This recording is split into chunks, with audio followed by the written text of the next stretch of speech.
புதிய கூட்டணி உருவாக்க திரு விஜய் அரசு முயற்சி பண்றாங்க. அதாவது தாவேகா முயற்சி பண்ணுது. தாவேகா தோழமை கட்சிகளின் கூட்டம் அப்படின்னு ஒரு கூட்டத்தை அரேஞ்ச் பண்ணியிருக்கிறாங்க. புது பேர் கூட வைப்பாங்க. மத நல்லிணக்க கூட்டமைப்பு மாதிரி இவங்க ஒரு பேர் கூட வைப்பாங்க. சமூக நீதி கூட்டமைப்பு. அந்த கூட்டத்துக்கு முன்னாடியே எல்லாரும் திமுக கூட்டணியில் நாங்கள் இல்லை அப்படின்னு அறிவிச்சிடணும் அப்படிங்கிற அழுத்தத்தை யாதவ அர்ஜுனா எல்லா கட்சிகளுக்கும் கொடுத்துக்கிட்டு இருக்கார் அப்படின்னு ஒரு தகவல்லாம் வந்திருக்கு இன்னைக்கு நியூஸ் பேப்பர்கள்ல. ஸோ இன்னும் திருமாவளவன் மட்டும் மீதி எல்லாருமே அறிவிச்சிட்டாங்க. இன்னும் திருமாவளவன் அவர்கள் மட்டும் விசிக திமுக கூட்டணியில் இருக்கிறதா இல்லையா அப்படிங்கிற முடிவை அறிவிக்காமல் இருக்கிறார். திருமாவோட சமீபத்திய 2 ஸ்டேட்மெண்ட் அப்படிங்கிறது அவரை ரொம்ப நிதானமாக சிந்திக்க வைக்குதோ அப்படின்னு தோணுது. ஏன்னா இதுக்கு முன்னாடி அவர் 2 நாளைக்கு முன்னாடி பேசும்போது என்ன சொன்னார் அப்படின்னா, இப்போ அடுத்தடுத்து தொடர்ச்சியாக அதிமுகவில் ரிசைன் பண்றது ஜனநாயகத்துக்கு உகந்தது கிடையாது. ஏன் இப்படி பண்றாங்க? அது உட்கட்சி சிக்கலாக மட்டும் பார்க்க முடியாது அப்படிங்கிற மாதிரி அவர் சொன்னார். அந்த தோணில் தான் அவர் ஒரு ஸ்டேட்மெண்ட் சொன்னார். திடீர்னு நேத்து அவர் என்ன சொல்றாரு அப்படின்னா, ஒரு பத்திரிகையாளர் சந்திப்புல இன்னைக்கு அவர் பத்திரிகையாளர் சந்திப்புல அவர் என்ன சொல்றாரு அப்படின்னா, இது உட்கட்சி பிரச்சனை தான் அப்படின்னு சொல்லி அதை முடிச்சுக்கிறாரு. உண்மையிலேயே அது உட்கட்சி பிரச்சனை மட்டும் தானா? 2வது அவருக்கு தெரியும், அவர் அரசியல் கட்சி நடத்துறாரு. உட்கட்சி பிரச்சனை இல்லாத காலகட்டம் ஒண்ணு கிடையாது. அது வேற, அதெல்லாம் ரைட்டு.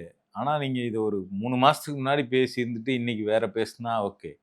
நேத்து தான் உட்கட்சி பிரச்சனை கிடையாதுன்னு சொன்னாரு. ஆனா இன்னைக்கு உட்கட்சி பிரச்சனை அப்படின்னு சொல்றாரு. அதுக்கான காரணம் என்னங்கிறத அதிமுக எம்எல்ஏக்கள்கிட்ட தான் விசாரிக்கணும். அந்த கட்சியில என்ன பிரச்சனை இருக்குன்னு அவங்க கிட்ட தான் கேட்கணும் அப்படின்னு சொல்றாரு. ஸோ 2 ஸ்டேட்மெண்ட் சாயந்தரம் பேசுனதுக்கும் காலையில பேசுனதுக்கும் இடையிலேயே இவ்வளவு முரண்பாடுகள் திருமாவினுடைய பேச்சுல வர்றது அப்படிங்கிறது இப்ப சமீப காலத்துல தான் இது நடக்குது. இதுல இன்னொரு விஷயத்தின் தாவேக்கு ஆதரவு அப்படிங்கிற நிலைப்பாட்டை எடுத்த பிறகுதான் அவருடைய பேச்சுல இத்தனை முரண்பாடுகளை நம்ம பார்க்க முடியுது. அதுல குறிப்பா இன்னொரு விஷயத்தையும் சேர்த்துக்கிறேன். அவர் புதிய தலைமுறைக்கு தான் எனக்கு தெரிஞ்சு இந்த ஒரு 40 நாள்ல ரொம்ப டீட்டெயிலா கொடுத்த இன்டர்வியூ, ரொம்ப பொறுமையா நிதானமா கொடுத்த இன்டர்வியூ. அவருக்கு ஒரு ஸ்பேஸ் கிடைச்சது பொறுமையா பேசுறதுக்கு. அதுல அவர் என்ன சொன்னார் அப்படின்னா, 4 பேர் வந்தது குறித்து கேள்வி எழுப்பும்போது, நாங்க இல்லைன்னா 20 பேரும் வந்திருப்பாங்க ரிசைன் பண்ணிட்டு அப்படிங்கிற மாதிரி அவர் சொன்னார். அதை தடுத்தது நாங்க தான் அப்படின்னு ஒரு வார்த்தை சொன்னார். ஸோ அப்போ இதிலிருந்து நம்ம என்ன பொருத்த வேண்டியது இருக்கு அப்படின்னா, இது ஏதோ நேத்து இன்னைக்கு பிரச்சனை கிடையாது. விஜய் தாவேகா ஒரு மெஜாரிட்டி அவங்களுக்கு ஒரு அதிக சீட்டு ஜெயிச்ச உடனே அவங்களுக்கு கிடைக்கல. ஆமா, அதிக சீட்டு ஜெயிச்சிட்டாங்க. Single largest party. ஆமா, ஆனா மெஜாரிட்டி கிடைக்கல. அந்த சிங்கிள் லார்ஜஸ்ட் பார்ட்டி கிடைச்ச உடனேயே அதிமுகக்குள்ள பிளவு ஏற்படுது. 2 பிளவு தான். இல்ல, அதுக்கு காரணம் இருக்கு. என்ன அப்படின்னா, நீங்க மைனாரிட்டி ஆட்சியை மெஜாரிட்டியாக மாத்துறதுக்கு அவங்க முயற்சி பண்றாங்க. ஸோ அதுதான் 108 118 ஆக்குறதுக்கான வேலையை பாக்குறாங்க. அதை அவங்க டெமோக்ராட்டிக்கா நடத்திருக்கணும். ஒரு பக்கம் டெமோக்ராட்டிக்கா நடத்துற மாதிரி செஞ்சுட்டு, தமிழ்நாட்டினுடைய முற்போக்கு முகங்களா இருக்கக்கூடிய திருமா அவர்களையா இருக்கட்டும், இல்ல கம்யூனிஸ்டுகளா இருக்கட்டும், எல்லாத்தையும் கொண்டு முன்னாடி நிக்க வச்சுட்டு பின்னாடி அதிமுக உடைக்கிற வேலையை அவங்க செய்யறாங்க அப்படிங்கிறது லிட்டரல் எல்லாத்துக்குமே தெரிஞ்சிச்சு. அதை ஒரு கிரிட்டிசமா மாறுது. அது குறித்து தான் புதிய தலைமுறையில் கேள்வி கேட்கப்படுது. அப்போ அவரே தடுத்ததாக தான் சொல்றாரு. ஆனா இன்னைக்கு அது உட்கட்சி பிரச்சனை அப்படின்னு சொல்லும்போது இது ஒரு நம்பகத்தன்மையை ஒரு எழுப்புது. அது அதே மாதிரி இதே விஷயத்துல சண்முகம் இருக்காருல்ல, மார்க்சிஸ்ட் கம்யூனிஸ்ட் கட்சி செயலாளர், அவர் சொல்றாரு. அவர்கிட்ட கேட்குறாங்க ஒரு 2-3 நாளைக்கு முன்னாடி கொஸ்டின், இந்த மாதிரி நிறைய எம்எல்ஏக்கள் அதிமுக வெளில போறாங்களேன்னு சொல்லிட்டு.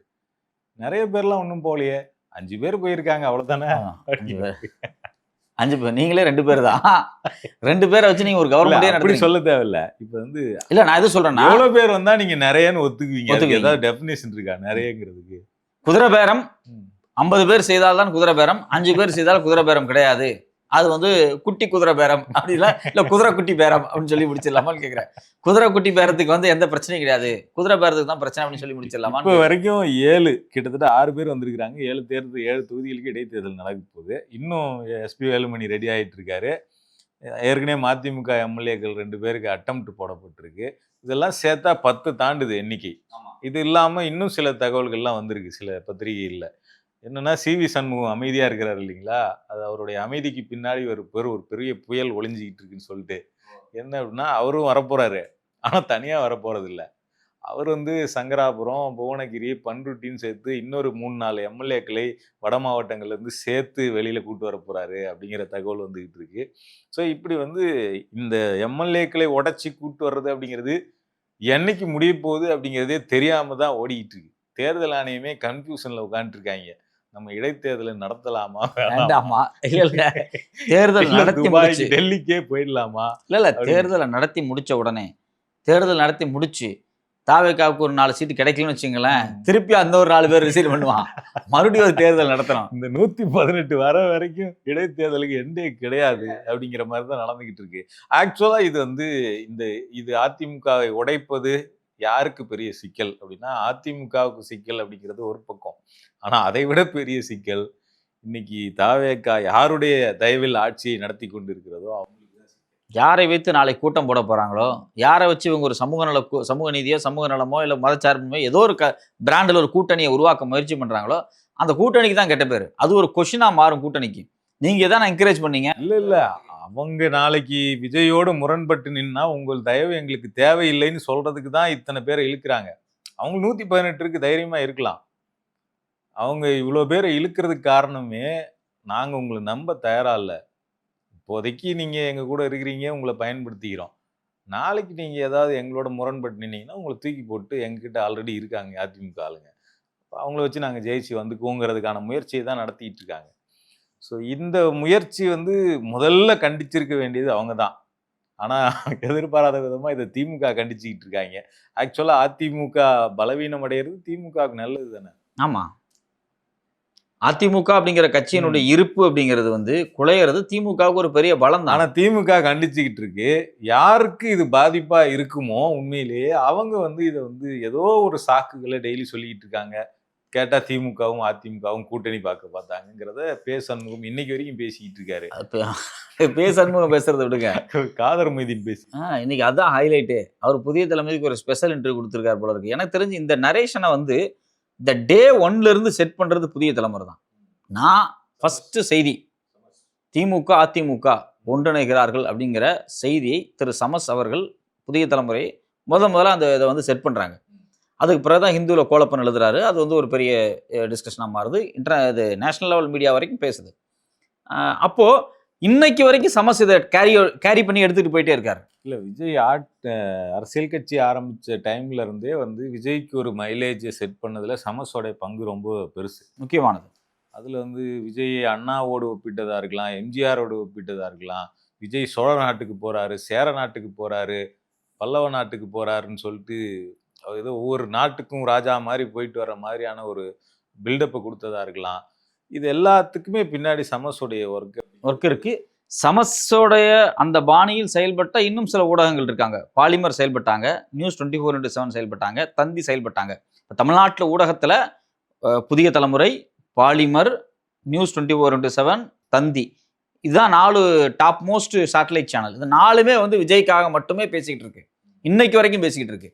விஜய் வந்து கரூர் கூட்டமாக இருக்கட்டும், இல்லை எந்த கூட்டமாக இருக்கட்டும், அவர் போகிற இடத்துல எல்லாமே 8 லைவ் 10 லைவ். இன்னைக்குமே பார்த்தீங்க அப்படின்னா 10 கம்மி, ரொம்ப 20க்கு மேலெல்லாம் போட்டாங்க. ஆமாம், அதில் வந்து போடும்போது அவர் பின்னாடி வந்து அந்த கட்சி பாட்டு ஓடிக்கிட்டே இருக்கும் லைவ்ல. அது எந்த டிவி சேனல்லையுமே நீங்கள் பார்க்க முடியாது அந்த மாதிரிலாம். இப்போ நீங்கள் எடப்பாடி பேசுறாருன்னா பின்னாடி அதிமுக பாட்டு ஓடி அதிலே பார்த்துருக்கீங்க. எடப்பாடி கூட்டத்தை திமுக தலைவர் பற்றி பேசுவோம் அப்படிலாம் கிடையாது, அந்த பாட்டு கிடையாது. ஆனால் விஜய் கூட்டம் மட்டும் பார்த்தோம்னா அந்த பாட்டு ஓடிக்கிட்டே இருக்கும் பின்னாடி, உங்கள் விஜய்ன்னு சொல்லிட்டு அந்த பாட்டு ஓடிக்கிட்டே இருக்கும். இதில் நான் இன்னொரு கருத்து முன் வைக்கிறேன். எல்லாருமே சோசியல் மீடியாவால் நடந்த புரட்சி அப்படிங்கிறாங்க. இது சோசியல் மீடியா கிடையாது. இது வந்து முழுக்க இந்த 4 சேட்டலைட் மீடியாக்களுடைய இன்புட் தான். சோசியல் மீடியாவில் மெயின் ஸ்ட்ரீம் மீடியாக்கள் உருவாக்குன ஒரு பெரிய இன்புட். ஆமா, ஒரு அலை தான் அது. ஸோ அந்த கன்சர்வேட்டிவ் மீடியாஸினுடைய எல்லா ஃபுட்டேஜும் மெயின் ஸ்ட்ரீம் மீடியாவோட ஃபுட்டேஜ் தான். மெயின் ஸ்ட்ரீம் மீடியாவினுடைய ஃபுட்டேஜஸ் தான் சோஷியல் மீடியாவில் பயன்படுத்தப்பட்டது. அப்போ வந்து மெயின் ஸ்ட்ரீம் மீடியாஸ் அப்படிங்கிறது வந்து இங்க ஒரு ஆட்சி மாற்றத்தை நிகழ்த்துவதற்கு விஜய் கரூர்ல இப்படி ஒரு நெருக்கடி நடக்கிறதுக்கெல்லாம் மெயின் ஸ்ட்ரீம் மீடியாவோட ரோலும் ஒரு காரணம். அதுல தான் சமஸ் அதிகமா விமர்சிக்கப்பட்டார். உடனே அவர் வந்து என்ன மட்டும் டார்கெட் பண்றீங்கலாம் சொன்னாரு. ஆனா விஜய் ஜெயிச்சதுக்கு அப்புறம் ரொம்ப குஷி ஆயிட்டாரு. அதெல்லாம் வேற. இப்போ வந்து இவங்க வந்து விஜய் ஒரு கூட்டத்துக்கு போறாரு, தஞ்சாவூர்ல பேச போறாருன்னா, இப்போ திமுக தலைவர் ஸ்டாலின் வந்து தஞ்சாவூர்ல பேச போறாருன்னா என்ன பண்ணுவாங்கன்னா, அதிகபட்சம் வந்து அவர் கூட்டத்துக்கு வரக்கூடிய நேரத்துல இருந்து லைவ் போடுவாங்க, அல்லது அவர் பேசும்போது மட்டும் லைவ் போடுவாங்க, மற்றவங்க பேசுறதெல்லாம் போட மாட்டாங்க. இதுதான் நடக்கும். ஆனா விஜய் கூட்டம், தாவேகா கூட்டம்னா மட்டும் தஞ்சாவூருக்கு விஜய் வரப்போகிறார் அப்படிங்கிறத காலையில இருந்தே ஸ்டார்ட் பண்ணிடுவாங்க. வீட்டு கதவை திறக்கிறதுல இருந்து இன்னும் சிறிது நேரத்தில் வீட்டு கதவு திறக்கப்படும், உள்ளே ஒரு பொக்கை போகிறது, உள்ளே ஒரு முக்கியமான நபர் போகிறார், இதுல இருந்து துவங்கி அவர் கார் வெளியே வந்ததுலேருந்து, கார் ரோட்டுக்கு வந்ததுலேருந்து, திருப்பி ஒரு ஃப்ளைட்டுக்கு போறதுலேருந்து, ஃப்ளைட் இறங்குறதுலேருந்து, திருப்பி கார் பிடிக்கிறதுலேருந்து, ஒரு மேடைக்கு வர வரைக்கும் போடுவாங்க. இது என்னன்னா, நீங்க வந்து ஒரு விஷயத்த திருப்பி, திருப்பி, திருப்பி, திருப்பி பேசிக்கிட்டே இருக்கும்போது, மக்கள்ட்ட பேசிக்கிட்டே இருக்கிறீங்க. அதுவும் அங்க அவங்களுடைய ரசிகர்கள், அவருடைய கொண்டாட்ட மனநிலையில இருக்கிறத திருப்பி, திருப்பி காட்டிக்கிட்டே இருக்கிறீங்க. இது எப்படிப்பட்ட மனநிலைய மக்கள்ட்ட உருவாச்சுன்னா, இங்க ஒரு திருவிழா நடக்குது. இந்த திருவிழாவுல நம்ம பார்ட்டிசிபேட் பண்ணாம இருந்துறக்கூடாது.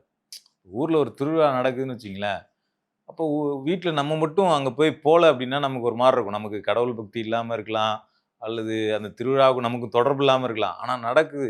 எல்லாரும் ஜாலியா இருக்கிறாங்க. நம்ம போலனா எப்படி? அப்படிங்கிற ஒரு மனநிலை இருக்கும்ல.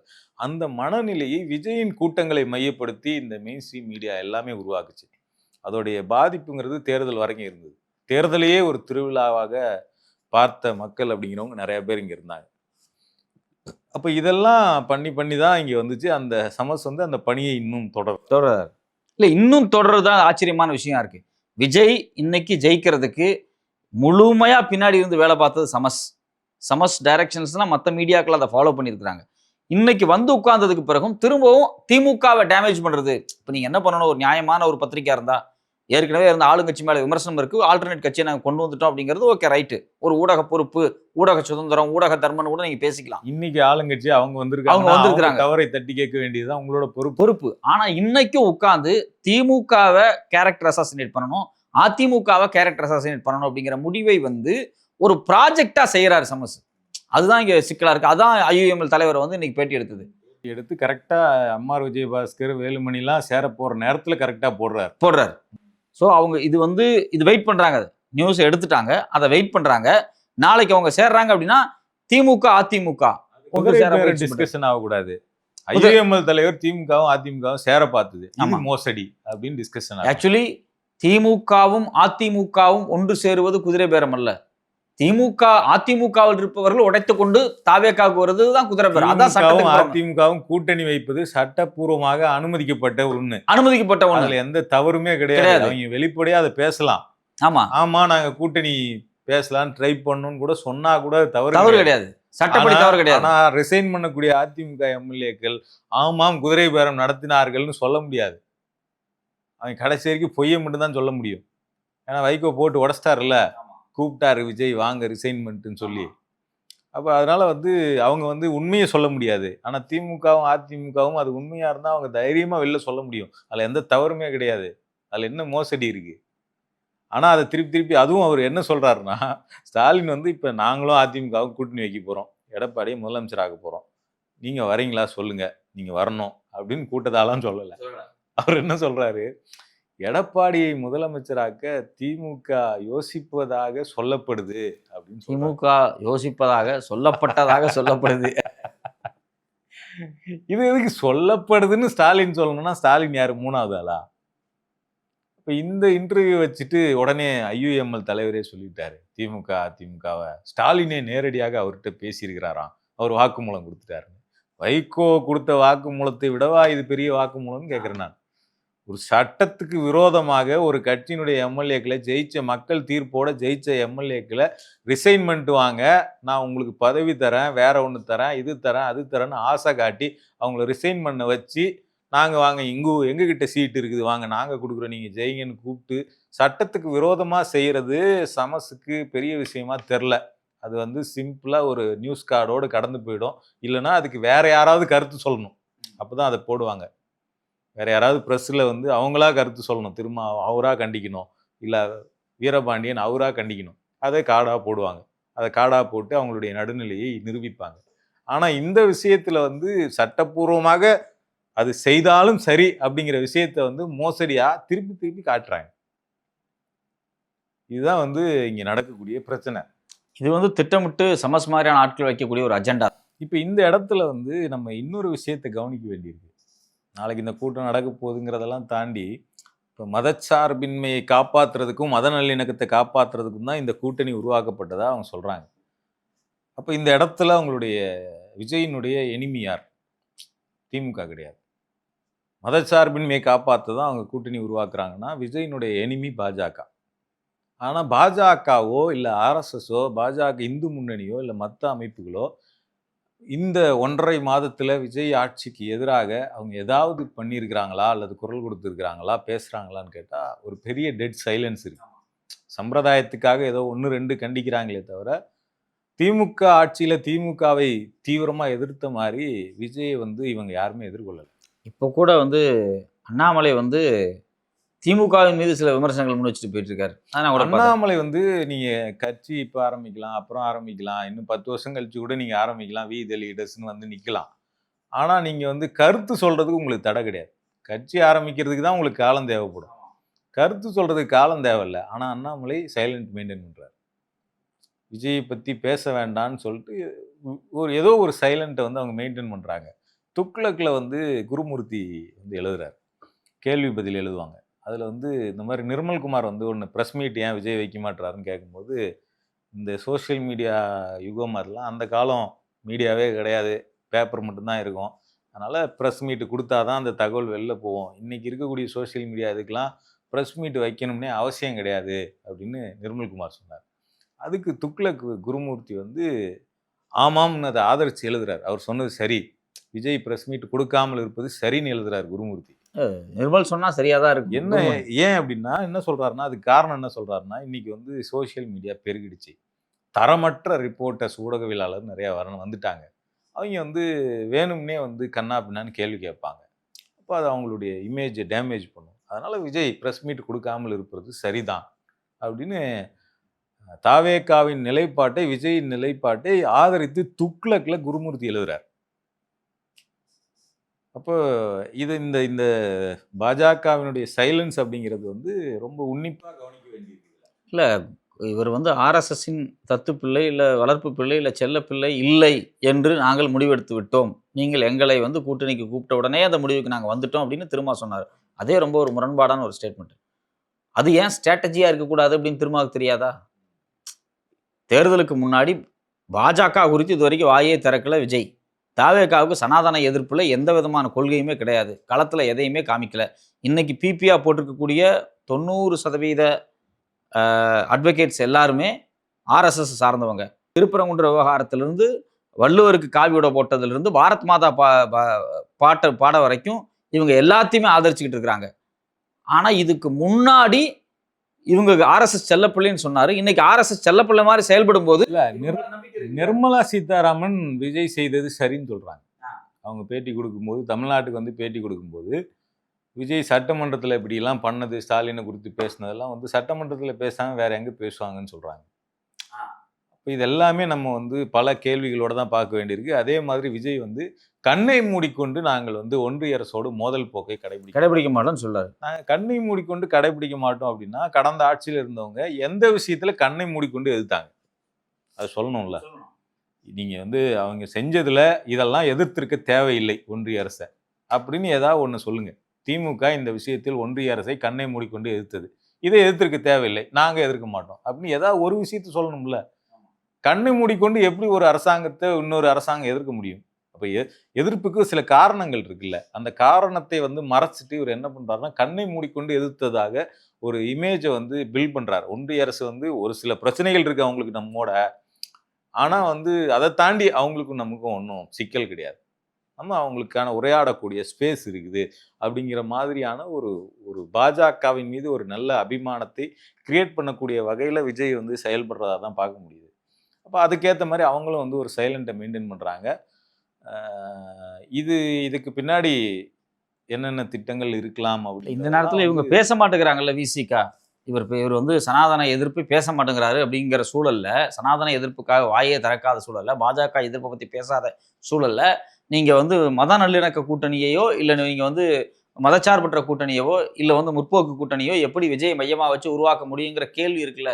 விஜயை ஒரு அரவிந்த் கெஜ்ரிவாலாக பாஜக பாக்குதா அப்படிங்கிற கேள்வி இருக்கு. இதே மாதிரியான ஒரு அலையில தான் அரவிந்த் கெஜ்ரிவால் உருவானாரு. பட் விஜய் அளவுக்கு அவருக்கு வந்து இது கிடைக்கல. அவர் வந்து கொஞ்சம் வேலை பார்த்து வந்தவர் தான். ஆனா இதே மாதிரி ஒரு அலையில வந்தவர். அப்ப அவரை வைத்து காங்கிரஸை வீழ்த்தினாங்க டெல்லியில. அது வரைக்கும் டெல்லியில பாஜக ஆட்சியை பிடிக்கிறதுங்கிறது அவங்களுக்கு கொஞ்சம் கஷ்டமான வேலையா இருக்கும். அப்ப காங்கிரஸை அரவிந்த் கெஜ்ரிவாலை வச்சு வீழ்த்தினாங்க. அரவிந்த் கெஜ்ரிவாலுக்கு வந்து கட்சி கட்டமைப்பு அல்லது கொள்கை, ஐடியாலஜி இந்த மாதிரியான பெருசா விஷயங்கள் இல்ல அப்படிங்கிறதுனால, அரவிந்த் கெஜ்ரிவாலை ஈஸியா தூக்கி எறிஞ்சிட்டு இன்னைக்கு அந்த இடத்துல அவங்க ரீப்ளேஸ் ஆயிட்டாங்க. ஸோ அதே ஸ்ட்ராட்டஜி அப்படிங்கிறது தமிழ்நாட்டில் அப்ளை பண்ணக்கூடிய திட்டம் பாஜகவுக்கு இருக்குதா அப்படிங்கிற கேள்வி இருக்கு. ஏன்னா திமுகவை வந்து பாஜக வீழ்த்த ட்ரை பண்ணி கிட்டத்தட்ட ஒரு 15-20 வருஷமா அவங்க பல முயற்சிகளை பண்ணி பார்த்துட்டாங்க. ஆனா அதுல எந்த இடத்துலயுமே அவங்களால சக்சஸ் பண்ண முடியல. அண்ணாமலை வச்சு கூட ஃபெயிலியர் தான். ஆமா, எல்லா ஸ்ட்ராட்டஜியுமே ஃபெயிலியர். அப்ப திமுகவை தங்களால் வீழ்த்த முடியல. ஆனா திமுகவை வீழ்த்துறதுக்கு வேற ஒரு ஆள் இருக்காங்க. அப்ப அந்த நபரை பயன்படுத்தி திமுகவை வீழ்த்திட்டா அந்த நபர் அந்த நபரை வீழ்த்துறது இவங்களுக்கு எப்படின்னு தெரியும். ஏன்னா கொள்கை இல்ல, கட்சி கட்டமைப்பு இல்ல, பெருசா குருமூர்த்தியை சொல்றாரு அனுபவம் இல்ல, எதுவுமே இல்ல. அது குருமூர்த்தியை சொல்றாரு. நீங்க சொன்ன அதே கேள்வி பதிலா குருமூர்த்தி என்ன சொல்றாரு அப்படின்னா, விஜய் ஒரு திராவிட இயக்க கட்சி கிடையாது அப்படிங்கிறாரு. எப்படி சொல்றீங்க? ஏன்னா அவங்களுக்கு வந்து அவர் கொள்கையே கிடையாது அப்படிங்கிறத குருமூர்த்தியை சொல்றாரு. ஸோ விஜய்க்கு கொள்கையே கிடையாது அப்படிங்கும்போது கொள்கையே இல்லாத ஒருத்தரை, வெறும் சினிமா கிரேஸ் மட்டும் இருக்கக்கூடிய ஒருத்தரை ஈஸியாக வீழ்த்த முடியும் அப்படிங்கிறது. ரெண்டாவது, அவர் குறித்து நிறைய வழக்குகள் வந்து டெல்லியில் பெண்டிங் இருக்கு. எதை வச்சு வேணாலும் அந்த கட்சி ஈஸியாக களைச்சுட்ற முடியும். ஒரு 5 வருஷம் அரவிந்த் கெஜ்ரிவால் அதுதான் அரவிந்த் கெஜ்ரிவால் மாடல் நம்ம சொல்றது. அரவிந்த் கெஜ்ரிவாலை எதை வைத்து வீழ்த்தினாங்கன்னா, மக்கள் மத்தியில கேம்பெயின் பண்ணிலாம் அவர் வீழ்த்தல. அவர் மேலேயும் அவர் கட்சியில் இருக்கக்கூடிய அமைச்சர்கள், துணை முதலமைச்சர் இவங்க மேலாம் வந்து ஊழல் குற்றச்சாட்டுகளை கிரியேட் பண்ணி ஒரு 4 வழக்கு போட்டு 4 பேரை தூக்கி உள்ள வச்சாங்க. அடுத்தடுத்து யாரெல்லாம் தலைவராக வந்தாங்களோ அவங்க மேலேயும் வழக்கு போட்டு உள்ள வச்சாங்க. கலைஞ்சிருச்சு. அப்புறம் கடைசியில மொத்தமா அவுட்டு. அத மாதிரியான ஒரு ஸ்ட்ராட்டஜியை விஜய் மீதும் அவங்க பயன்படுத்தணும்னு நினைச்சா பண்ண முடியும். உண்மைதான். இன்னைக்கு கில்லி சரத் மாதிரியான ஆட்கள் வந்து சிக்கியிருக்காங்க இல்லைங்களா?